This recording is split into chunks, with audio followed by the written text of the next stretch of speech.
You're not a big X-Men fan because you hate Cyclops and you hate people that are different. That is generally minorities, but especially mutants, because you can. It's okay to not like mutants, because you know.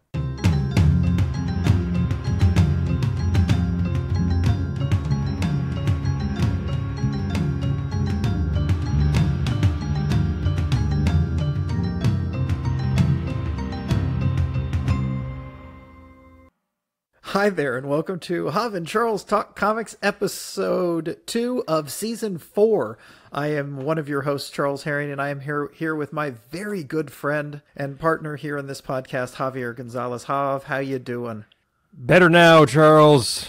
Excellent. Better now. Great. It's been way too long since we've done one of these here of the pods. I mean, I was almost starting to not feel like a pod person.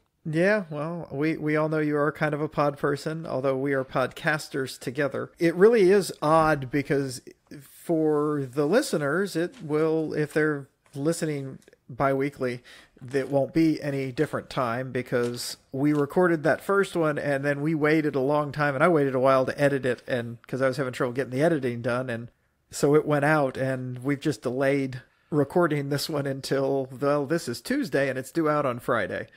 So, yay us.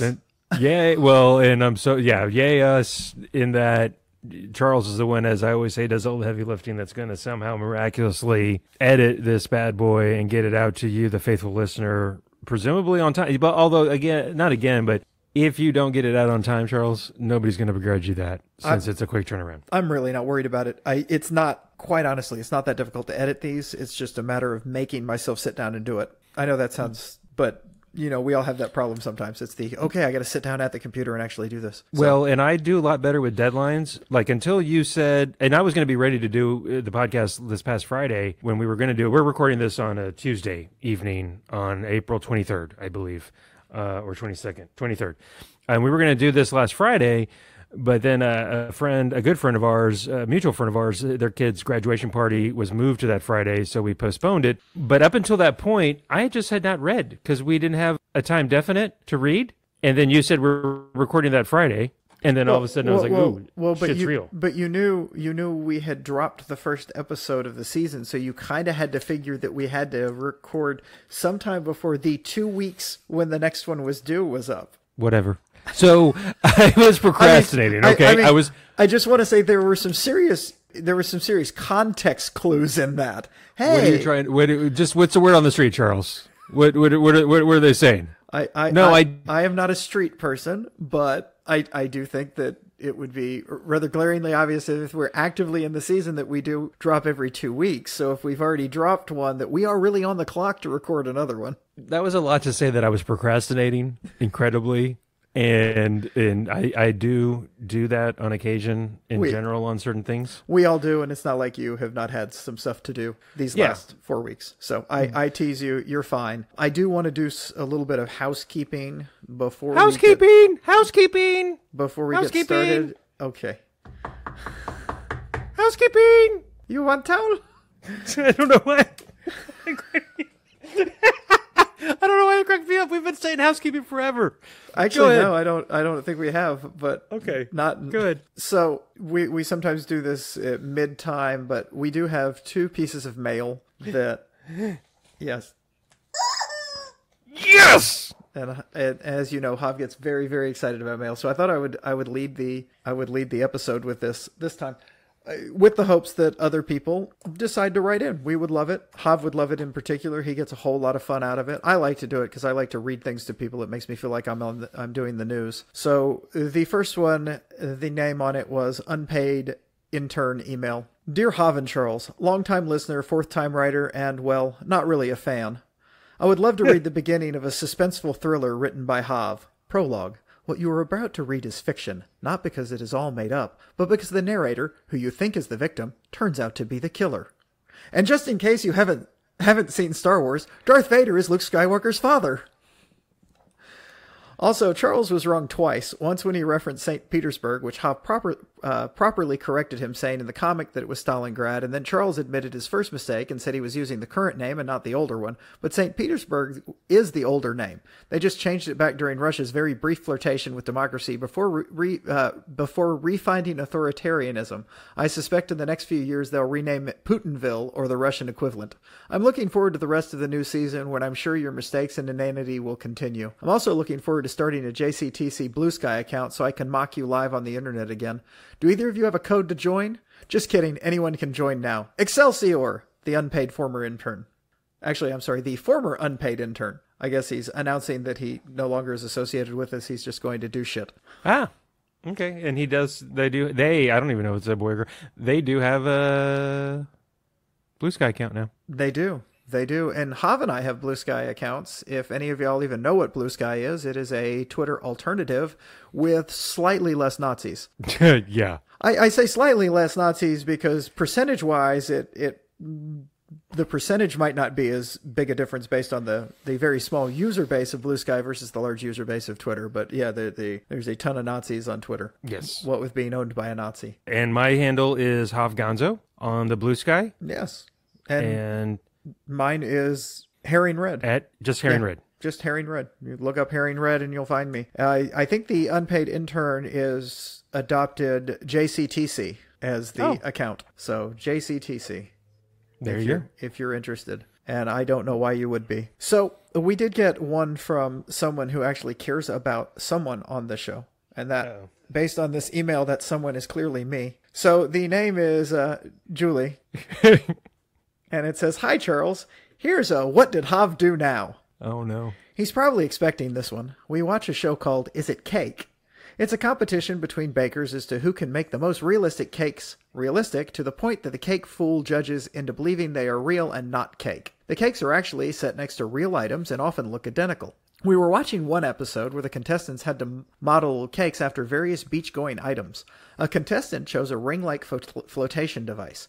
The floaty ring was decorated like a donut, round, 3D of course, pink frosting, sprinkles, etc. The model ring was placed on a stand so it sat upright instead of flat. This is the way the contestant was supposed to present her cake. During an interview with the baker, she said she was nervous because she had never made a cake upright. Hav froze, then said, "What? She's never made a cake upright? How did she make them?"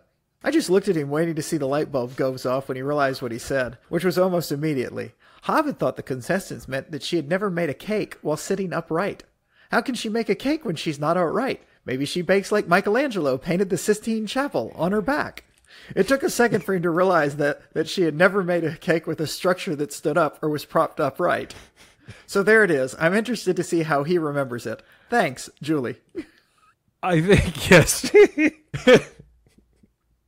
Oh, yeah, I kind of remember that. So, yes, we watch a show on Netflix with Mikey Day from SNL called Is It Cake? And it's a great show. I remember what she's talking about, and immediately when I said it, I realized what my brain had done to me, and I blame my brain. Okay, just so we know. And I blame the contestant the way she said it. Stupid I've brain. never made a cake upright. I mean, there's a way to take that where she's always, it's a phrasing thing that's a little funky, and if you read it that way, yeah, she's always laying down on the job and making cakes on her back or laying on her side. I don't know. Sure, like a Roman. Yeah, I did that. Yeah, so she's not a member of the Upright Citizens Brigade. She's a member of the Supine Citizens Brigade. Sure. Yeah. That's yeah, I forgot about that. That's right. I did do that. Yeah. I said it and then I immediately, she's right. At least she did put that in there. Yes. I immediately was like, oh, I get it. Cause the cake was not, yeah. Okay. But yeah, I did that. So have I told you about equine therapy before, Charles? So this letter, particularly the one from Julie, would make me hope that, it is okay to write us literally anything. Anything about the two of us, mainly Hav. Hav has a lot thicker skin than Charles does. Charles is a bit of a snowflake, but take your best shot. Ooh. On Hav. And I like that he's referring to himself in the third person, guys. He's asking for it now when he's talking about himself in the third person. But I know we don't do a lot of grow the show kind of stuff on this podcast because I know we only have like 2.5 listeners. But I would like to. Hav would like to grow the show. He's talked to me. I mean, he's called me crying multiple times. And so for Hav's sake, what I would like from all of our listeners to do is talk to your friends about this. I suggest a conversation like, hey, do you like to see two middle-aged men ramble about comics and other inanities? Then you might like this podcast, Hav and Charles Talk Comics. Yeah. Yeah. And then you get gold, like me thinking that this poor baker, she just makes cakes lying down somehow. Yes. Because me smart, good with words too. Yes. Podcast I do with Charles. Okay. Any other No housekeeping? No. That was all she wrote, literally, and she wrote it very well. She's a good writer. She is. I like when she writes stuff. The Unpaid Intern, I don't like his syntax. Maybe I don't like his. The Sistine Chapel was a nice touch. Yes, it was a very nice touch. Yes. Yes. It is art what they do on that show. She painted a word picture. No, I used to watch before there was that show, and that came about from videos that were on Twitter and online, which was they were showing these things that looked real and cutting into it. I mean, people were making jokes online. It's 2018 and everything is cake. Oh yeah, okay. Madness is gone. I mean, you are right. It is incredible. I haven't ever watched the show, but watching those videos, it was like, holy crap! Because there's a pair of shoes, and then they cut into it, and it's a cake. It's like, son of a bitch, how is that a cake? So it's amazing. They're incredible. I am curious about how those cakes taste, though. They on the show they have judges, and it's a whole thing, and then part of the competition is taste, and they're always like, oh my god. The only good part of cake is icing, and the icing that they would be on that kind of cake is probably just disgusting. Fondant. There's fondant. There's shaping chocolate. There's most of that's anyway. Stuff. No, I'm very particular about my cake frosting. Ooh. Hello. Yeah. Anywho, so we read, as per usual, 2 comics. One suggested by me, which was The Last Ronin, which is about the Teenage Mutant Ninja Turtle, and one suggested by Hav, which is called Sandman Mystery Theater, and it has nothing to do with MST Mystery Science Theater 3000, 2000, 3000, 12,000, whatever that show was that the nerds liked. Nor does it have anything to do with Sandman by Neil Gaiman. No, but it has to do with Sandman that Neil Gaiman took the original character from and did it. So it does from the Golden Age. This is the original Golden Age character so it's tangentially related to Neil Gaiman. Yes. And knowing Neil Gaiman, he probably liked this comic because this was a good comic. Well, it was also so Sandman Mystery Theater. I suggested it, came out in April of 1993 on the DC Vertigo imprint. So it was, as you could probably tell if you've read it, and Charles, now that you've read it, a little serious, a little adult-oriented subject matter. Yeah, incredibly adult-oriented, incredibly good. And then, mine came out recently. I just had this pulled up. That doesn't look right, though, but is it 2022? Yeah, recently. 2020. 2020. Okay. Yeah, but it did come out very recently. It was also excellent. So we're going to talk about Sandman Mystery Theater first, and it's going to probably take us 3 hours because it was 7,000 pages long. I'm not saying it wasn't good. It was just we might have to put a page count on Hav. Okay, so I suggested the first volume. Oh, you did? Knowing that you did not suggest the first volume because there were 3 volumes in that. Is that what you meant? There were 3 volumes in the collection. In the collection, yes. I thought it was, but I think it was 12 issues, maybe. Dude, it seemed like they were 12 issues each. If they were 12 issues, they were 12 long issues, I think. I think this is one of those where it was like a maxi format or like a ton of pages per issue. Yeah. It was jam-packed. It was also heavy-ish subject matter. Like by heavy-ish, it was heavy subject matter. Yes. Sandman Mystery Theater, written by, oh my God, I'm blanking on his name. I had to put Matt Wagner, and the art was, I think it was a rotating artist on each story arc. The first arc was drawn by Guy Davis, although the art seemed to have some commonalities or similar tone or similar style, but different artists on each arc. And we did read 3 different arcs. Mm-hmm. It seemed to be a complete different artist on every one. And by the way, they were all incredibly beautiful. in their styles. And they kind of ran their style based on what the arc of that particular story was. Different, but enough that in common that it was the same. I don't know. It was hard. It's hard to explain. It was different artists with different styles, but yet the same kind of overarching. I don't know. You could tell it was the same comic, but just a little different. And as any listener knows, Hav and I don't talk art good. No, I'm not. I was not a fine arts major, design major. Like college roommates were design majors, and Andy and Josh, but very well done. The other thing about this, I want to say the covers were either painted or painted with mixed media, meaning that there were some, photograph elements that were incorporated. Also very well done. I love the covers. I don't know if you noticed that. No? I didn't pay that much attention to the covers. And again, it's been weeks since I read it. Okay, well, sorry. The covers were really cool. And before we did it tonight, I went ducking through. I was going to borrow it from Hoopla, but we've reached our daily limit at the library, and so I couldn't reborrow it. And I went through my pictures, and I didn't take any screenshots of anything from this comic for some ungodly known reason. Well, I think it was just because I was trying to get it done, because I thought we needed to record, but I was wrong. I had plenty of more time. Well, anyway, it was the covers are.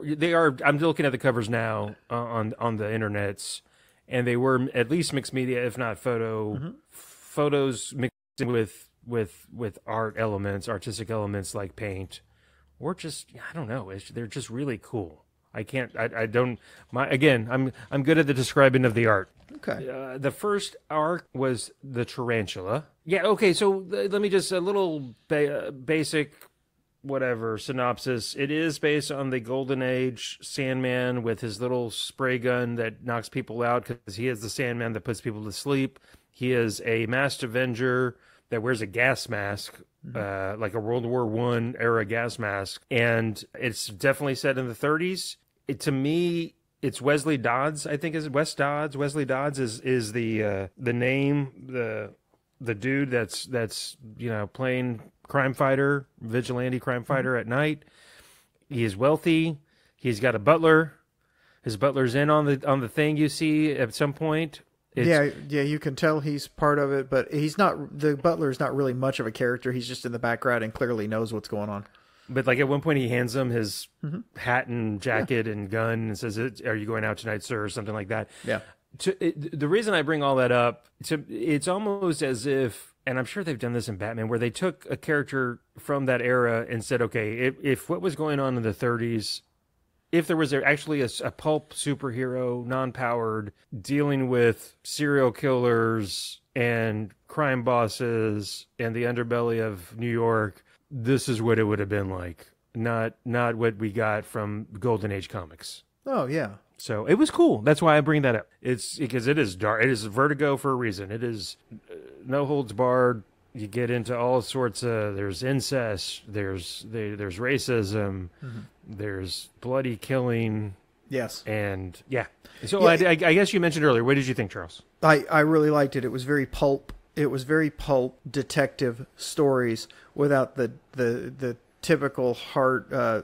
Typical detective. He was a mask avenger instead of a detective, but he was doing all of he got in the fights, but not even that many. He was investigating. He was feeding information to the cops, although he was also running from the cops because the cops thought, in the first arc, the cops thought he was the bad guy because somebody was kidnapping women, and there was this mask guy that kept gassing the DA.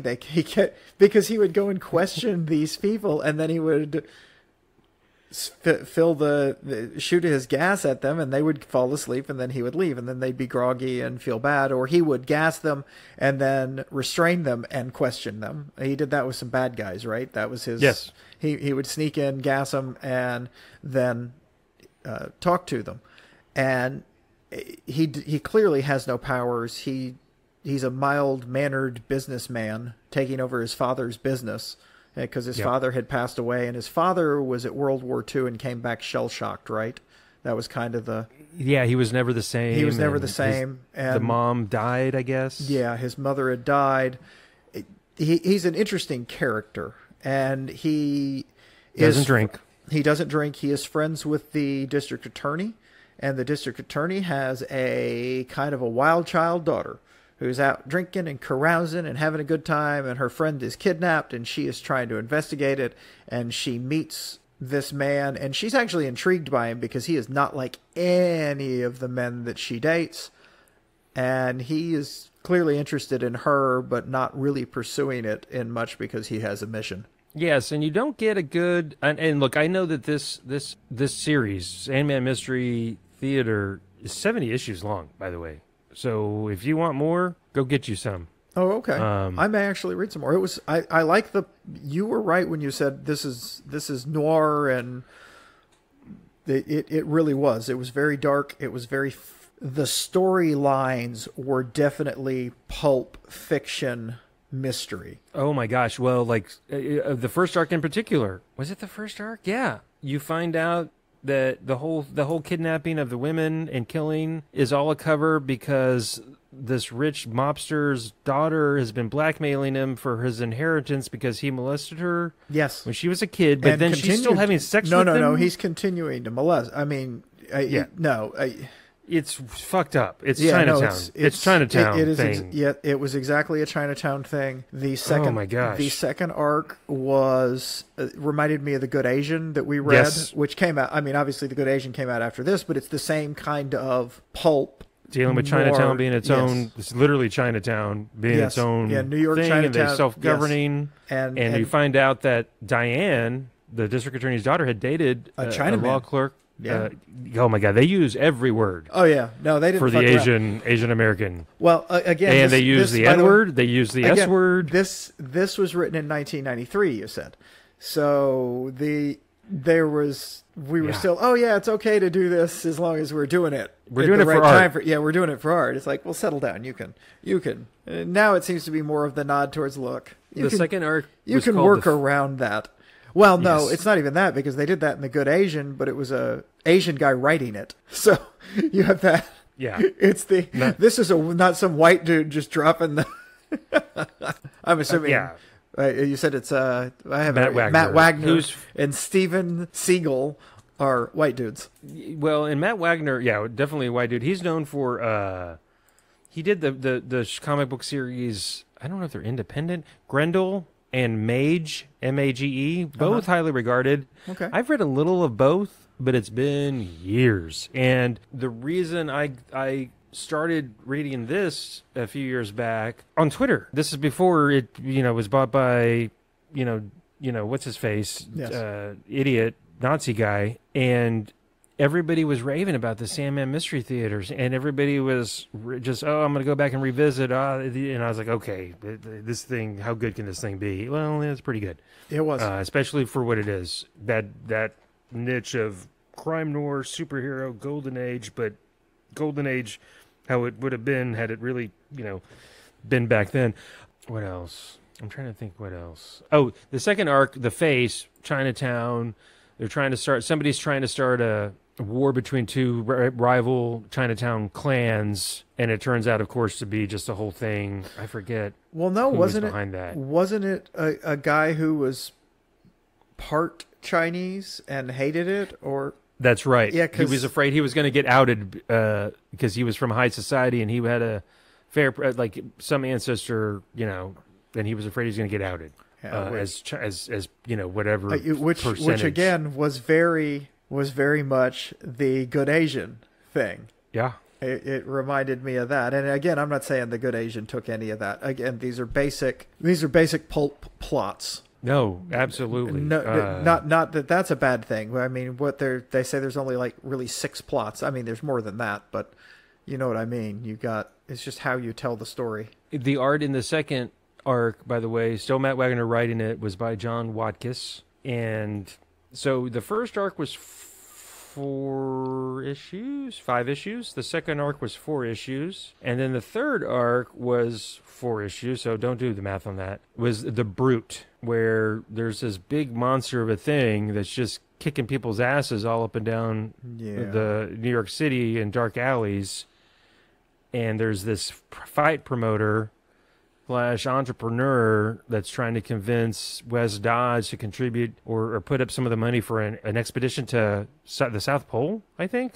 Antarctica. That is correct. And- Antarctica is I was like the South Pole, and in my head I was like, they're going to Yeah, Arctic Antarctica. I Circle, wanted to yeah. jump on you, but that is the South Pole. Yes. And the art for the third arc is R.G. Taylor. This one, there's attempted rape. There's Yes. Oh yeah, the fight promoter tries to force himself on the daughter of the DA because she was there. And then she tells Wesley and is surprised that Wesley, I did like it because she thought she was conflicted on telling him because of the way, well, men react to that. Well, clearly, clearly you were asking for it or you were that, and he did not react like that at all. Well, enforced himself on her, Yeah. he's trying to rape her. He's going to rape her. That's what that means. Forced himself on her. That's Okay. It's Yeah. it's a euphemism without. Yeah. Yeah. Rapey, rape. Yes. Rape. Okay. Rape. Okay. And we have our opener. Oh, no. That's fair. So, God, that's another pet for So. Wes is not one of those to say, hey, you went over to his place, so you were asking. I mean, that was his, that's what the guy said, by the way. Well, yeah, you came over here. Yeah, that was to my came house. over here. So clearly that was why you came over instead of, because she went over there because he supposedly did charity work. Yes. And she went over to find out about charity work, or to to ask him for money. She was doing charity work to ask him for, because he gives to charities. And so no, it was bad. Then you find out he's got he had, of course, illegitimate children, one of whom, and then it gets all sorts of fucked up. They just talk about it. They don't show it, almost thankfully, that the mom of this fight promoter has these children with this woman who kind of loses it and locks the twin daughter? The daughter of the brother's sister under the stairs for years. Was it an illegitimate child? Because the son was still there, but she locked the daughter in a closet, and the son couldn't get to him because the son was still there. It was his son. So I don't even think it was. No, but I mean when they were growing up. This is when they were growing up. Then the mom died, and the dad came back in the picture. The fight promoter. Okay. Comes back in the picture, and even though they're illegitimate, takes care of them. Okay. But he wasn't around when this mom. Yeah. I had it locked under the stairs, and he would just feed her food and clean out her mess. Uh-huh. But she turned out to be this huge brute, and he's not sure what he says. Something like because she was trying to bang her, get her way out of this. Oh, it's just. And he clearly cares about his sister. Yes. It was that's the beauty of this comic, is the way the writers and the artists build the relationships between the awfulness. Does that make sense? Yeah. It was some powerful stuff in here. There are incredibly poignant moments in every act, whether it's, the first one with, you have the incest. God, which one was it with the fighter, man? Was that the last arc? Yes, it was with the fighter, the last arc, where the little girl's left with the other homeless guy. Yes. And he's going to feed her the medicine where she urinates to make her feel better? Yes. I see. My fucking God, dude. When I started reading that, this is also one of the reasons why this took me so long to read, because it was some heavy crap. So it was I enjoyed the comic, but I had to it was something I couldn't sit and pound my way through. Just because because a lot of times when I'm reading a comic, I'm really enjoying this. That was some heavy stuff that I had to stop and go, okay. And then the dad, who's a fighter, goes and kills the guy, thankfully. Well, well he should. It was just, but yeah, that was, I almost not, I don't know how I almost completely forgot about that, but that was like, I had that forgotten poor about girl's that. like, I don't want any more medicine, daddy. And he was like, oh my God, just heartbreaking. Yes. Yeah, really serious. Well, the fighter was asked by the fight promoter to fix a fight, and he ratted him out to the police or the DA, and they came to kill him, and they failed because the Sandman saved him. And then he grabbed his daughter and ran off, and he was looking for work, and that whole horrifying. You see, it seemed like an older guy that he could trust, and people are assholes. People are bad people. There are a lot of bad people. Yes, there are. Really well done. There were, like I said, incredibly serious, hard to read, but were very well done moments. in the comic, and something that we'll find in the next comic we're going to talk about. Look, I know it's comic books, and there's always going to be sequential art storytelling, but there were times where there was pages at a time where it was just sequential art with very little dialogue at times in these arcs. At times, not often, but a few times. It was done really, really well. I like that. Yes. No. Sometimes less is more with the words. Yeah, I don't always need all the talky talk. Well, then get ready for an Uncanny X-Men from Chris Claremont. No, not even a laugh, huh? Oh, that was a joke? I thought it was a threat. It was a little bit of both. Speaking of, well, we'll get to that in a second. I don't know. Did I say who wrote this? The third arc was R.G. Taylor was the third arc. And you know what? I'm looking at the descriptions. It was photo covers. Okay. By Gavin Wilson. I don't know what that means. If not all the time. They're just photos that, they artsy up. I mean, yeah. Okay, so they take a photograph of actual models and then... people, things, but then they add their artistic stylings to it. Cool. It's actually really cool. I mean, if you go back and look, the covers are really freaking cool. I mean, like to the point where I bring that up too because I wasn't picking up comics back then, 93. But had I seen it on a newsstand, that dates me, in a comic shop, seeing these covers probably would have made me stop and take a look. Mm-hmm. That's how good these covers are, just so you know. Okay. So, I did, you're right. I when I was thinking of something to suggest, it's been on my list for a long time. I was like, I bet you Charles is going to dig this. I'm glad you enjoyed it. Yeah, very, very, very much so. Anything else for this one, sir? No. I did just realize that I've been misspelling Ronin. It has an I in it. I'm going to have to fix the, hopefully I'll remember. Why have you been spelling it? Don't worry about it. Like Conan? Yep. Okay. When I typed the thing, I just wrote it down on the thing, and then I just Googled it to look at some stuff. They're like, and Google's like, showing results for the last Ronin, you fucking moron. I don't think that is cool of Google, but whatever. Your Google's talking back to you for some reason. Say hi to Julie. Hi, Julie. Thank you, Julie. Hey, thank you for the email. Ask him to ask you how your shave went this morning. Oh, God. Did you hear that? How did your shave go this morning? So I've been telling you I've been dealing with the fatigue issue, right? Yes. And I'm kind of still half asleep, and I'm like, I gotta trim my beard a little bit. So I took off the guard to like clean it, and then I just went to the bottom left and was like, did one side and then started to do the other side. I was like, that was a big clump of hair that came off. I didn't put the guard back on. Oh, so I went down to the goatee. Now you have a goatee. Okay. Because like a 5-year-old like shaving their own head, I didn't put the guard back down on it, and I shaved off like a huge. Like I came downstairs and I showed Julie, I was like, "Hey, dude," she's just like, "Oh no, you gotta shave that. You gotta go down to a goatee. You messed up there, buddy." Because I was like, "Oh my God, what did I do?" Yeah.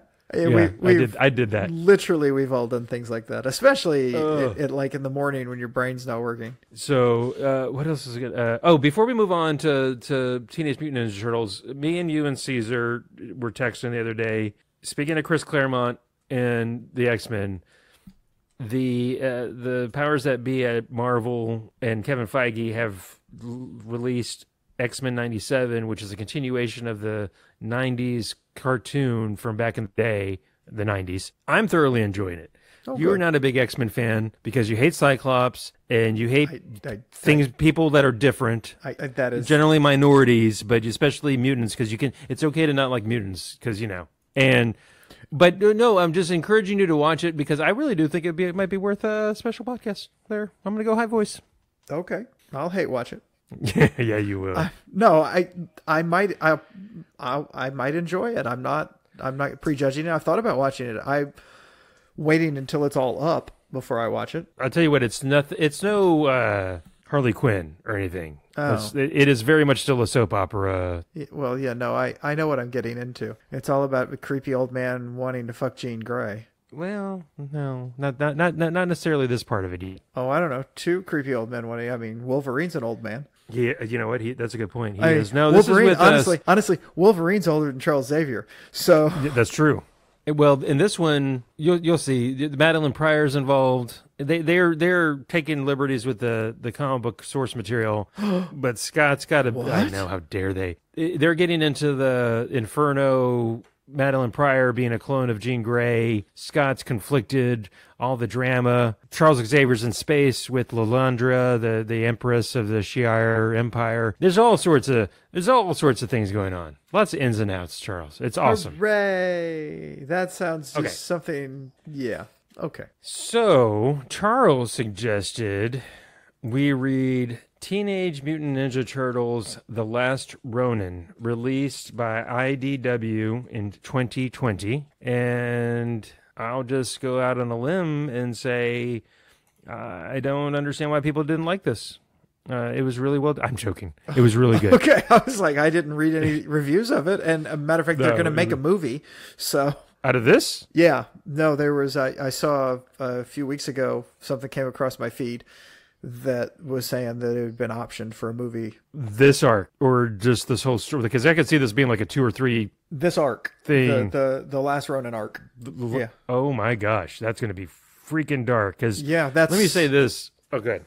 Yeah, no, it is not anything like any of the Teenage Mutant Ninja Turtles stuff that I've never read the original stuff, so I don't know what it was like. I honestly, all I saw were the movies in the 90s, and I thought they were fun. I didn't watch the cartoon when it came out because I wasn't old enough to be watching I was too old to want to watch cartoons, and I wasn't old enough not to give a shit about watching cartoons and watch cartoons again. You know what I mean? I know. I was right in that age where I was like not going to watch it. If I had been 5 years older when the cartoon came out, I might have watched it.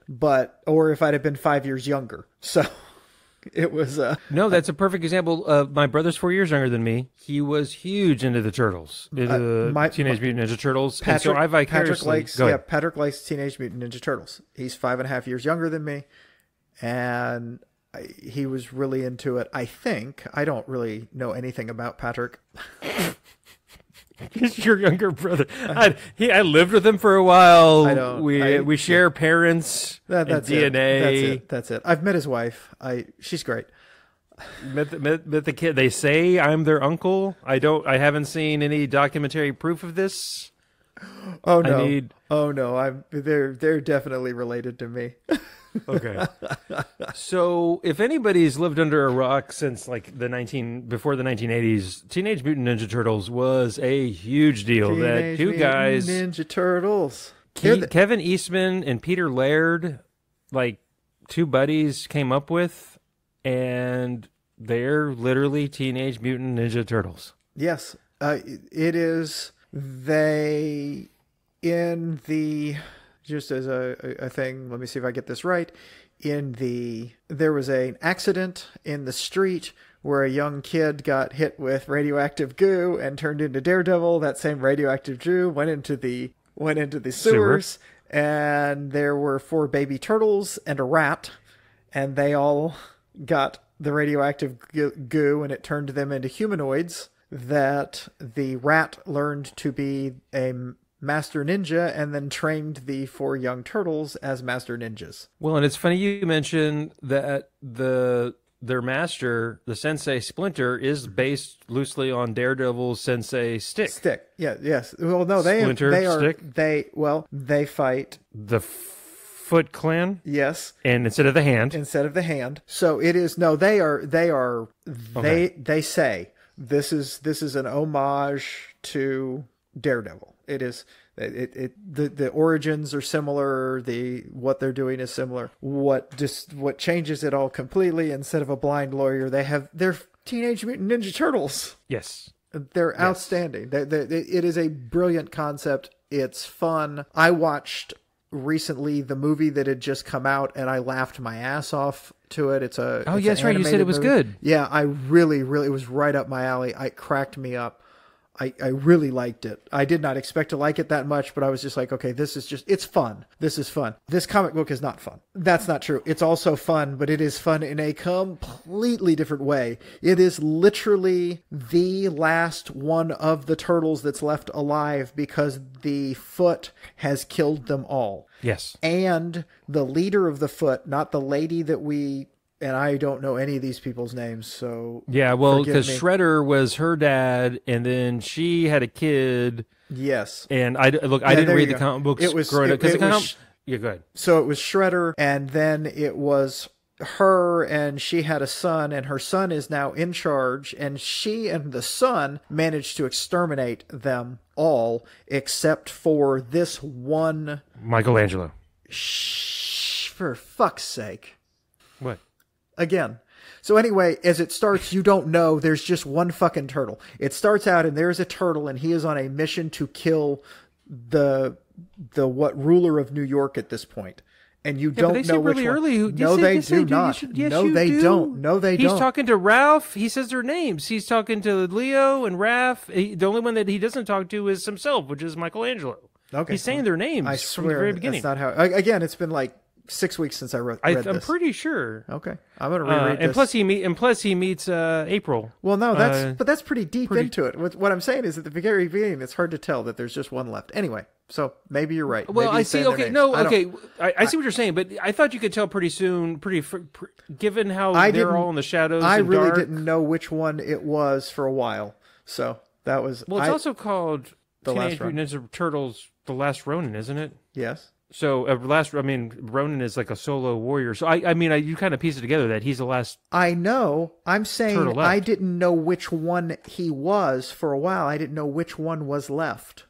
Oh, that's what I'm saying. I didn't think that was a thing. Okay, maybe did. I was wrong. Maybe you're not. Maybe I'm wrong. Maybe they were showing the colors of the things, and I still don't know which one based on the colors. I thought it was ambiguous. No. I thought it was ambiguous for quite a big chunk of the beginning of it until you meet April. And she knows immediately which one it is because, she knows who it is. But he's not wearing this colored mask. He's dressed all in black. He is on a mission to kill him and die while doing it. And literally, this is a suicide mission he's on that he fails at. He gets there to the upper part of the city because they're doing the thing, a very, very science fiction-y thing, which is always fun, where they keep building on top of everything. So the poor all live at the lower levels of New York, and you keep going up, and then only the rich can be up near the sun. It's a trope that is fun, and it worked well in this because he's coming up. He's from the sewers anyway, and he's coming up, and he gets finally the thing, and there's all these robots that he's fighting, and it's awesome. And he loses the fight, and this young lady who has this girl with a gang sees him and saves him. And it turns out to be April's daughter. Yes, and I'm trying to look through it. I apologize if that was a thing that I just didn't get. No, that's fine. It's also just something you do. This one I really didn't even think it was a thing. Okay. Like it was a. I know, I really didn't. You were correcting me that it was Michelangelo. You were like, "Oh no, you don't know which one it is. It's Michelangelo." And I was building.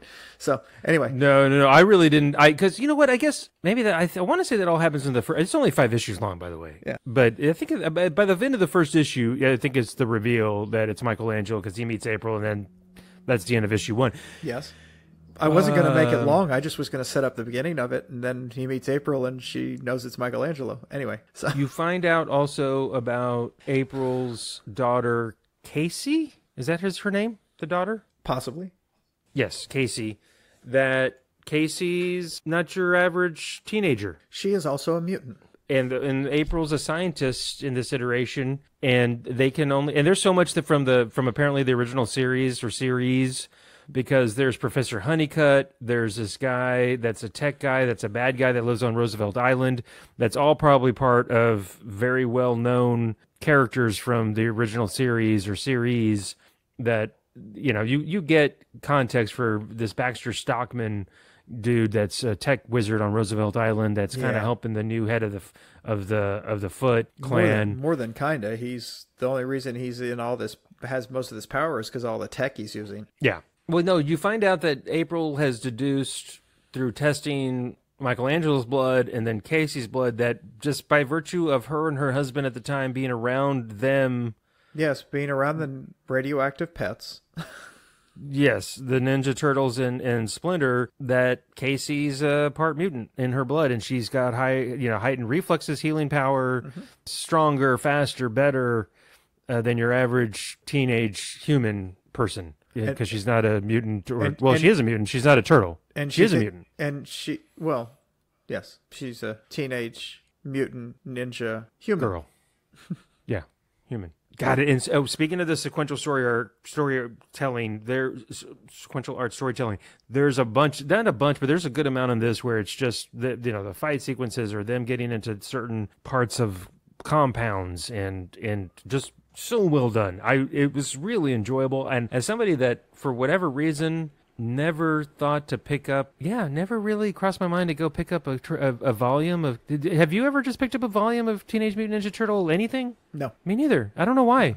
And I'm not opposed to doing it at some point. Now, after reading this, I might read something. Yeah. Well, in IDW, the company that did this and has been doing Teenage Mutant Ninja Turtles, I think since the early 2010s, Idea and Design Works LLC do a lot of indie stuff. They're I googled them. They're the 5th largest comic book publisher in the United States now, and they're ahead of other comic book publishers that I know of, like Archie, Boom, Dynamite, Valiant, Omni Press. Okay. They do a lot of licensed properties, like they do some Star Trek stuff, I know, and other stuff. And I was looking at I want to talk more about this in a second, the actual arc, but the stuff they've done with the Turtles is kind of cool in that they've crossed over with a lot of people in this IDW run. They crossed over with Batman, X-Files, and a couple others that I'm like, I kind of want to read some of the Batman or X-Files crossover stuff that the Turtles did.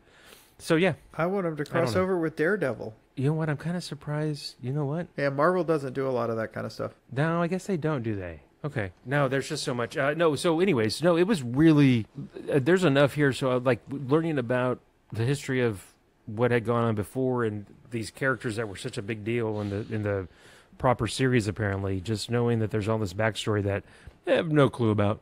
Yeah. At all. I just liked how grounded it was for this type of story. And it was the circle back to, which was Casey needed training, and he sees her training, and he looks at her, and he's just like, you don't know how to fight. And she's pissed off about that, and she's like, I know how to fight. And then he's like, okay, attack me.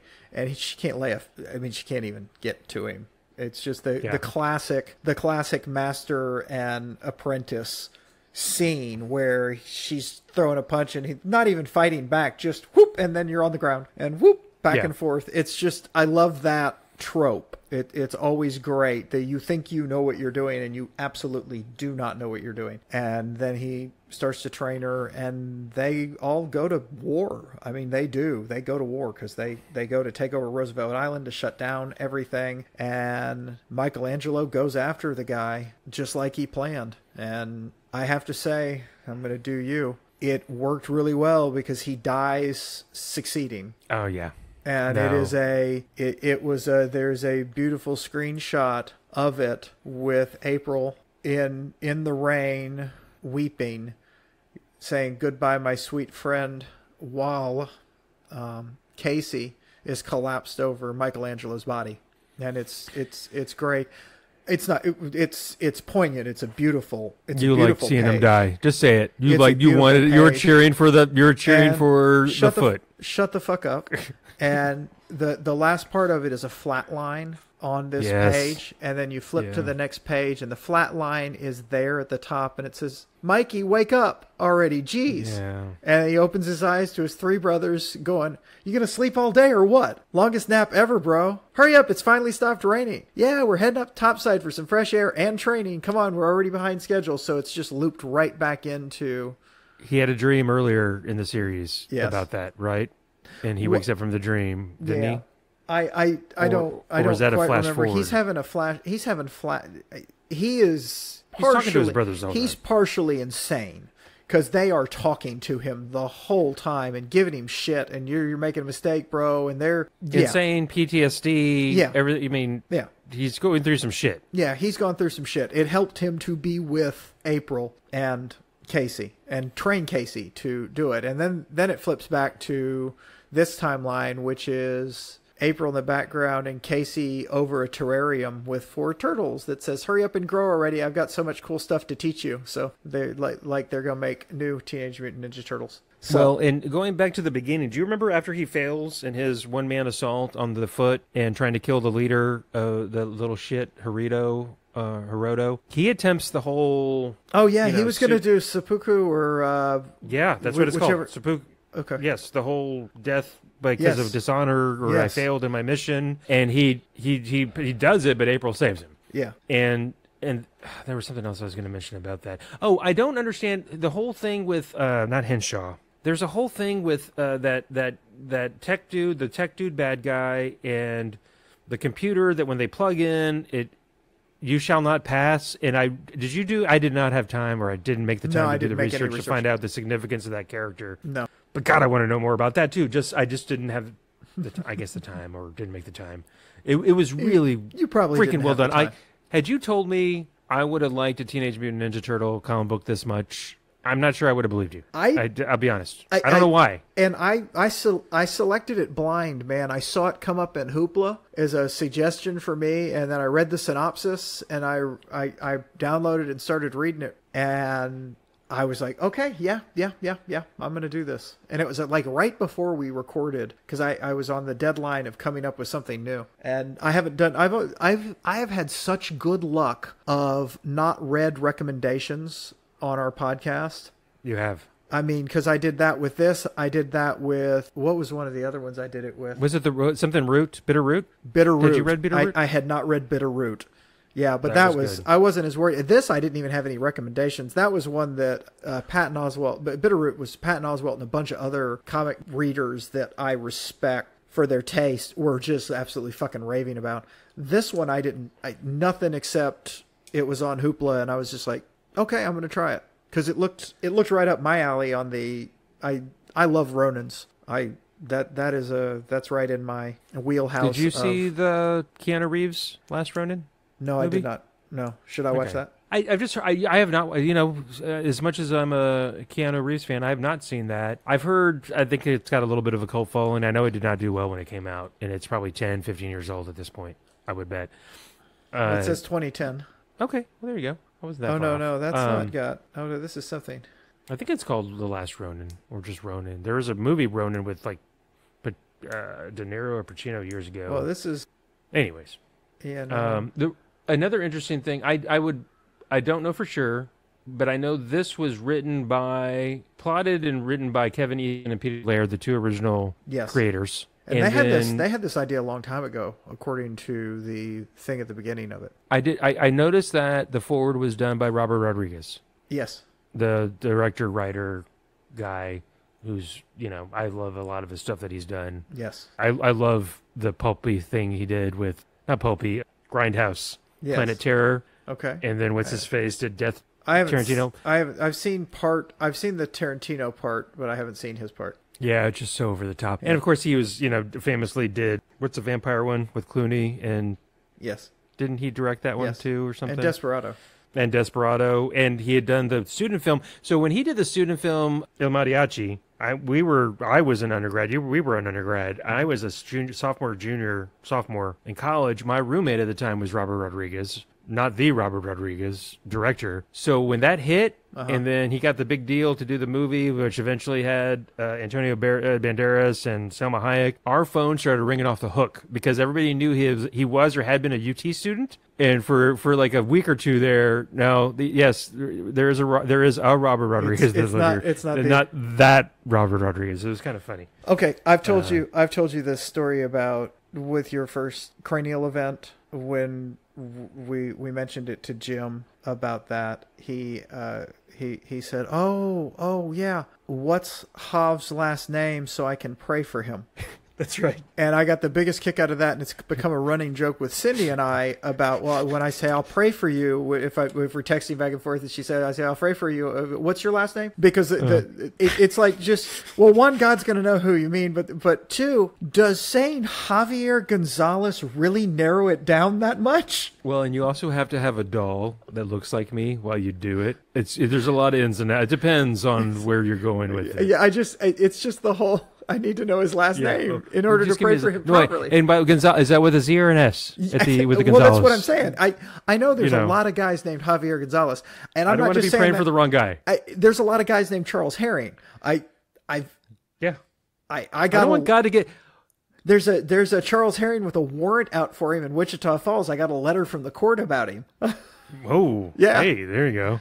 Cindy suggested I could write to the court and say, hey, this isn't me. And I'm like, I'm not engaging with that. This is not me. I've never been to Wichita Falls. And I lived in California at the time where this was. Oh, that's weird. I wonder how they, who knows? No, I think they just mailed it out to everybody named Charles Herring in Texas, possibly. There was another, I went into the court in Denton to dispute a ticket once, and they said, oh, are you here about this ticket? And handed me a ticket for Charles Herring.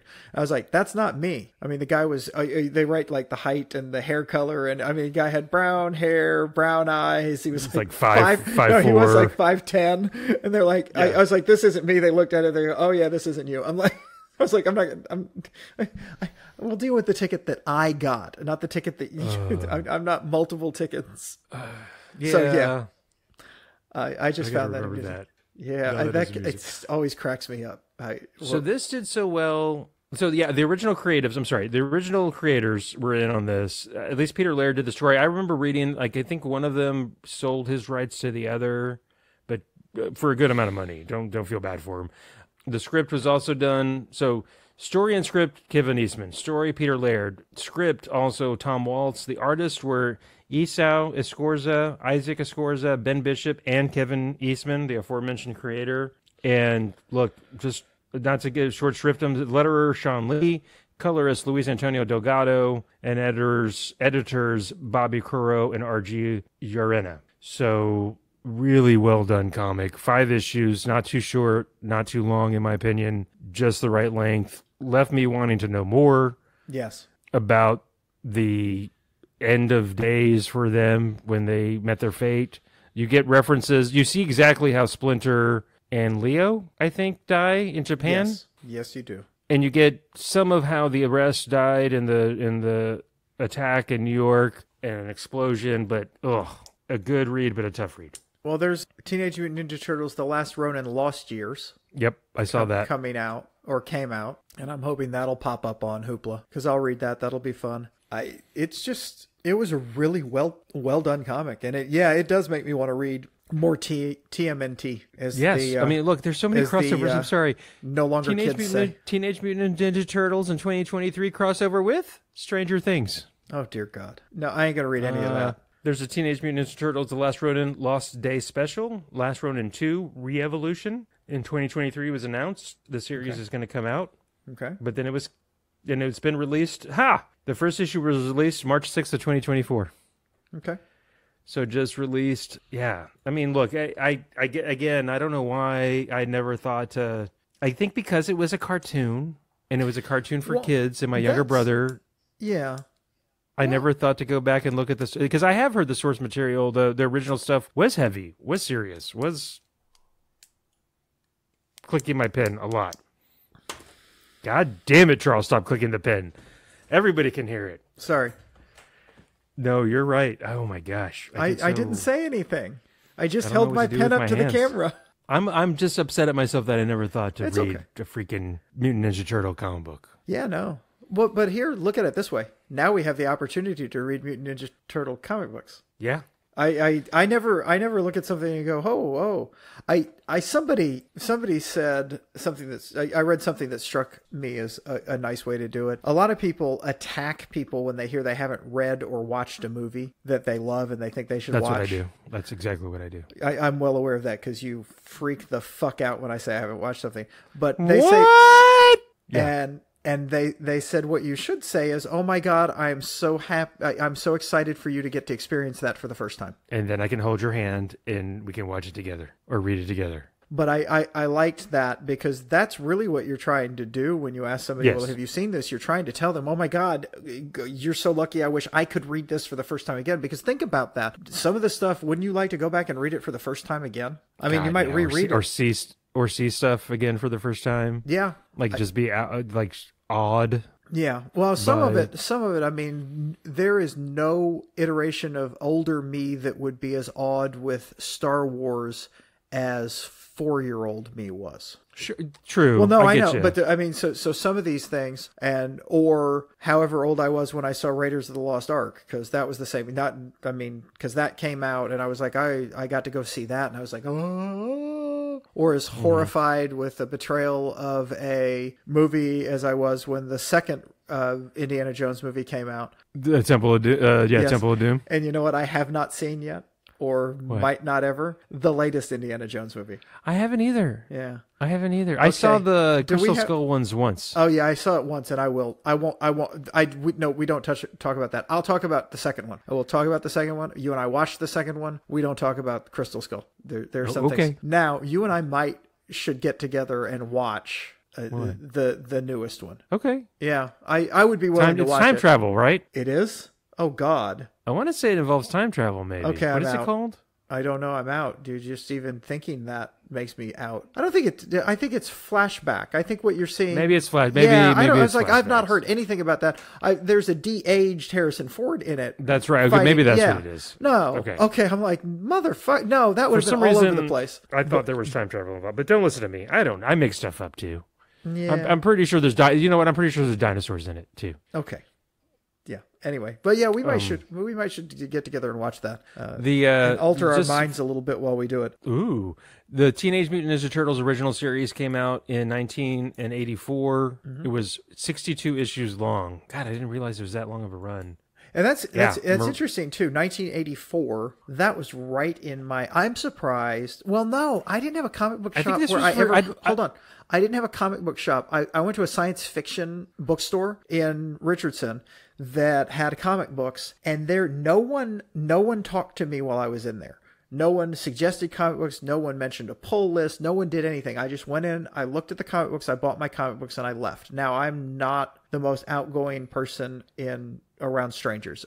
People always think I am, because if you know me, I'm talkative, etc. But amongst strangers, I am in, out, do my business, and gone. So, but it was just weird because good Lord, if I'd have seen that in 1984 when I was buying comic books, I probably would have read it. Now, it was black and white, wasn't it? That might have turned me off. I was going to say, it was an indie comic book very much when indie comic books were its own thing in 84. I mean, this predates Vertigo. Epic Comics was kind of a thing maybe for Marvel. And I want to say, and I could be completely talking to my ass, I want to say even back then it was for not kids, maybe. Like, I think it was pretty violent. Maybe I'm wrong. I could be completely wrong about that. But I want to say it took itself pretty seriously, or was... You know, they were Ninja Turtles that were ninjas and killed the bad guys. I think I could be again. Okay, well, I bet we can read it and find out. So there's all that, but no, just I mean, it was definitely on my radar back then because it very quickly became a huge thing. I mean, what year did what year did the cartoon come out? You know what? I didn't. 80s for sure. I mean, but I couldn't tell. Hold on, I'm looking. Efforting enhance. 84 toys. $1 billion in turtle toys were sold between 88 and 92. So there's that. Wow. Then the cartoon had to be going on then. See, I did. Yeah. I do know my brother-in-law Jim was watching the cartoon in college. 87. The first cartoon animated series came out. And he enjoyed it, and because my mom had bought him some Teenage Mutant Ninja toy stuff for fun for Christmas. Okay. Because he was enjoying it, so she bought him something. The cartoon ran from 87 to 96. There you go. Okay. That's a long run for a cartoon. It is. But that just shows... And I don't think I've ever seen a single episode of that cartoon. Oh, I did. My brother watched it, and I very much used that as and it was very much an excuse. I wanted to watch it, but I watched some of the Turtles cartoon, G.I. Joe, Transformers, because he was 4 years younger than me. Hated G.I. Joe. I thought that was the worst cartoon that has ever been made. Hey, these colors don't run. Love or leave it, baby. That's fine. It was on when I was in elementary school, G.I. Joe. And it was, I had friends that liked it, and I just could not watch it. I was like, this is the worst thing. They were like, we're going to go home and watch G.I. Joe. I was like, I couldn't have done that, but from Why school. don't you just go to your communist little party and hang out with all your pinko friends? Sure. That was what it was about. It wasn't about the fact that it was an atrocious. Have you seen the Community G.I. Joe episode? I need to rewatch all of Community. Oh my God, dude! That I stopped watching it great. at some point. Okay. I stopped watching it at some point. Oh my God. Okay, hold on. While you're shitting on my childhood, did you I'm watch? not shitting on your childhood. You just have Thundercats? horrible taste. Did you like Thundercats? Never watched Thundercats. No, I don't. Did you ever watch I've never watched it, so I can't. I'm not dumping on Thundercats. I've never watched it. So Star Blazers? Star Blazers. The anime. Which one was that? Was that with the Battleship Yamamoto? That was the space submarine with the hole in the aircraft front? carrier that they raised out of the. They took it out of the sea and made it into a spaceship and Yes. blah blah blah. Yeah, I watched some of that. I was intrigued by that. You got to understand, I was not allowed to watch. Those were all weekday cartoons, and I was not allowed to watch cartoon. I was not allowed to watch TV during the week. Oh dang! Yeah. Why do you think Why do you think I read so much? I was allowed to read whatever books I wanted, and I was allowed to read comic books, but I was not allowed to watch TV. My parents went out for the evening. We were allowed to watch TV because how the fuck were they going to stop us? So, that kind of thing. What else? The other anime one was, of course, Battle of the Planets or G-Force or the ones with the wings. They all have wings, like bird wings. You ever watch that one? Voltron. No, that's where they all get together. Yeah, I watched some Voltron at some point. Not a huge fan of that. Battle of the Planets. Anyways. Yeah. Okay, that's a weird tangent. Yeah. That's not that weird. No, it's not that weird. What else? I don't know if there's anything else. Look, you could tell, given the title, that I was pretty sure it was going to be a down and dirty, gritty comic, but it was freaking excellently executed, and I highly not recommend pleasantly it. surprised. Just really, it was really good, and I need to go. I keep on being negative about it. You're right. I get to go discover Teenage Mutant Ninja Turtles. Yeah, you can go check it out. Find out why it was so fucking popular. Yeah, why did it sell $1 billion worth of toys? It's not like it's like I can't believe this is good that all these people liked this. Yeah, no, it's incredible. That one was great. So I'm looking forward to that again. So, all right, I guess. Well, hey, it was fun doing this. I'll see you next time, Charles. Bye. I guess it's time to talk about the comics that I've already read and that you haven't started reading yet. Maybe not, but we had suggested. But you are you are on a clock. Yeah. So we'll talk about that offline. But so we've already suggested to each other. So we're going to go over the comics that we're going to read the last time. Like I said, I was done and I was like, okay, and I went ahead and read all of it. And Hav, why don't you tell everybody what you suggested? It's a good question. Oh, I suggested Secret Six by Gail Simone and an artist I don't remember. Yes. But yes, so I'm very much looking forward to that. And that's something I'm doing. I've never read. Okay. So, but just love Gail Simone. It's Gail Simone. And highly recommended by online comic book people I trust. Excellent. And then you suggested? I suggested Fantastic Four Life Story by Mark Russell. Oh my gosh, and I'm so looking forward to reading that. Yeah, well, it's Mark Russell, and the illustrator was Sean Azaxi. I apologize to Mr. Sean, whose last name I'm having trouble pronouncing. So it's Fantastic Four what? Life Story. That's right. Yes. And I think I mentioned this maybe when we were texting. It's so funny because I was about to suggest we read the beginning of the John Byrne run. Yeah, you told me FF. a whole list of stuff, but I told you that one before you even told me yours because I wanted to. Because the reason I did that, I teased it on Blue Sky too. Did you remember that, Blue Sky? Because that was a tease on Blue Sky. Because Mark Russell, it was Fantastic Four Day because it was whatever the 4/4. Yeah, it was 4/4. 2024. Yeah, it was. Yeah, because so they said, hey, this is because they were promoting the new movie. Everybody's doing bits now, Charles, with dates. Yeah, I know. So they mentioned it. Marvel said this is one of the things you need to read for the movie, and Mark Russell tweeted, put it on Blue Sky, going, "Oh, hey." That's awesome. I think y'all should read it too. Right. I did not expect this, but yes, y'all read this. I wrote this.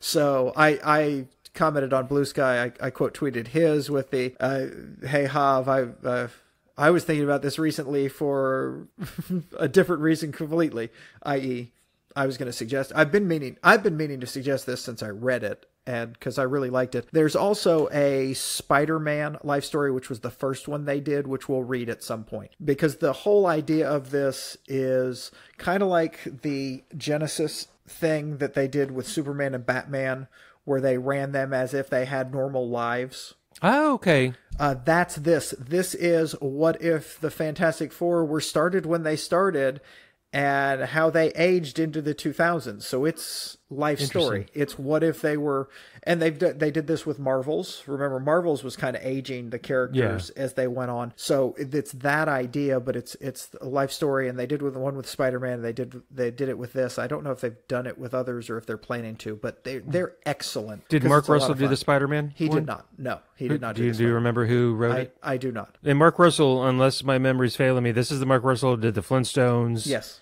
And did the Snagglepuss. Yes. And did the Wonder Twins. One other.